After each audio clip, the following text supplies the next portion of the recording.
بسم الله الرحمن الرحیم حامد و مصلیه. محترمینو، یو محترم رو دا پوښتنه کړې ده چې کومه زنانه 2 تولې 3 تولې سره زر لري، آیا پر داسې زنانه باندې اخترۍ لازمه دي او که نه؟ محترمینو، دا مسله ښه په غور سره واورئ او په خپلو زنانو باندې هم واورئ، ځکه داسې زنانه به نه وي چې هغه سره زر نه لري، ډېرې کمې به وي، په هغه باندې هم واورئ. هسې نه، الله دې نه کړي چې دغه سره زر چې نن د غاړې هار دی خیال پکوي، دغه سره زر یې د قیامت په ورځ د اور توکي په غاړه، ځکه چې کومه زنانه د سرو زرو زکات او اخترۍ نه کوي، سخت وعدونه د هغه په هکله باندې راغلي. اول خو د سرو زرو د سپینو زرو نصاب تاسو وپېژنئ، بیا به د هغه ثبات کې دغه 2 تولو 3 تولو والاله راسو. د سرو زرو و نیمې تولې د سپینو زرو د 50 تولې، دا د نصاب په هغه وخت کې د صحابه په وخت کې به دا دواړه یو قیمت د 50 تولې سپین زر او و نیمې تولې سره زر. اوس یې ډېر فرق وکړي، سپین زر ارزانه سو، سره زر ګران شو. نو دا که د یو زنانې سره ورسره وي، که استعمالوي که نه استعمالوي، و نیمې تولې سره زر د 50 تولې سپین زر وي ورسره، نو که و نیمې تولې سره زر ورسره وي د دې څه زیات، بیا که استعمالوي که نه استعمالوي، که کور پراته وي، که په پېټۍ کې پراته وي، که په غاړه وي، د دې اخترۍ او د دې زکات پر دا زنانه باندې لازمه دی بالاتفاق، اختلاف په دې کې نشته. پاتې سوه دا مسله چې یو زنانه 2 تولې لري یا 3 تولې لري، هغه د هغه سره څه نغدي هم لري یا د ضرورت څخه زیات سامان هم لري، د دې په باره کې څه حکم دی؟ په دې په باره کې موږ فقهي مجلس چې کوم زموږ فقهي مجلس دی، زموږ په مدرسه کې مدرسه عربیه تدریس القرآن کلی اسحاق زی چمن کې زموږ خپل فقهي مجلس دی، هغه پر دې باندې تحقیق وکړي. دغه تحقیق چې موږ وکړي 2 قول مې راوایستل،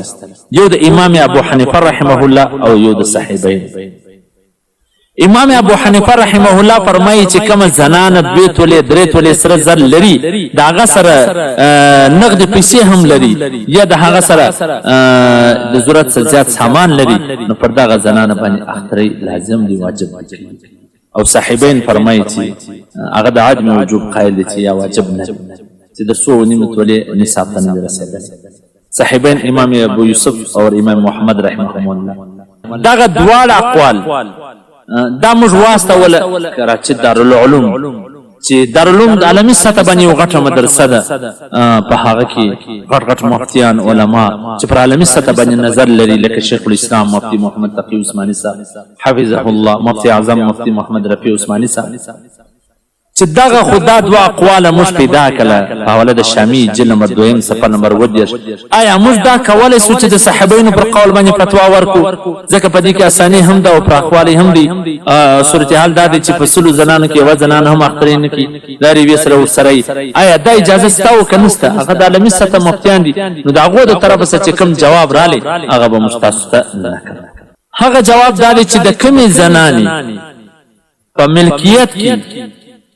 2 تولې 3 تولې سره زر وي، په دغه باره کې په دارالافتا دارالعلوم کې تحقیق شروع دی، خو فی الحال موږ دغه فتوا ورکوو. کومه فتوا ده؟ تاسو غوږ ورکړئ. که چیرې د یو زنانې سره د اختر په ورځو کې، یعنې د اختر اوله ورځ، د اختر 2مه ورځ، د اختر 3مه ورځ د ماښامه پورې د دې سره 1 توله 2 تولې سره زر ورسره دي، په د دې سره نغدې پیسې هم دي، 10 یا 20 یا 30 په دغه ورځو کې. او که چیرې دغه ورځو کې نه وي د اختر د مخه، ولې هغه خرڅ کې اوس نشته ورسره، د هغه اعتبار نشته، نه په دغه ورځو کې ورسره دي. یا د ضرورت څخه زیاتې جامې او کپړې ورسره دي، داسې کپړې وي چې هغه جوړې سوي نه وي، په پېټۍ کې پرتې دي، ځکه زنانې 40 جوړې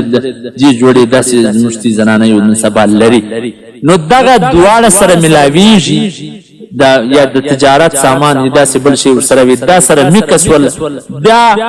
دغه راخستل کېږي د سپینو زرو، د دې د قیامت راخستل، قیامت به معلوموي، قیامت به ګوره چې د سپینو زرو د نصاب سره برابر دي او که نه، ځکه د غریبانو ګټه په دې کې د سپینو زرو د 50 تولې سپینو زرو نصاب د 40 زرو د 40 زرو په مابینځ کې دي. نو دغه نصاب ته که ورسېدله، پر دا زنانه باندې اخترۍ واجب دي او لازم دي کوي. او کچیری دا د ضرورت سامان به د ضرورت څخه زیات ضرورت اصلي څخه زیات سامان په دا 3 ورځو کې نه لري او پیسې هم نقدي ونه وصل لري نه لس لري نه شل لري چې کوم وي د اختر د مخه خرڅ کړي دي نو پر دغه زنانه باندې په خالص ونه باندې چې دوی ته درې ټولې وي نور نه سره نقدي پیسې لري نه لس لري نه شل پر لري نه داسې کپڑا لري چې هغه جوړ شوی نه بل داسې د ضرورت څخه زیات سامان لري نو پر دغه زنانه باندې بیا اخترې نسته د سوچ وونی ټولې ته نه ورسېده په حواله سره ده فتاوی قاضی خان جلد نمبر 3 صفحه نمبر 203 بدایع صنایع جلد نمبر 4 صفحه نمبر 4 محترمینو هیله ده چې تاسو به اوس په دې باندې پوه شوي یاست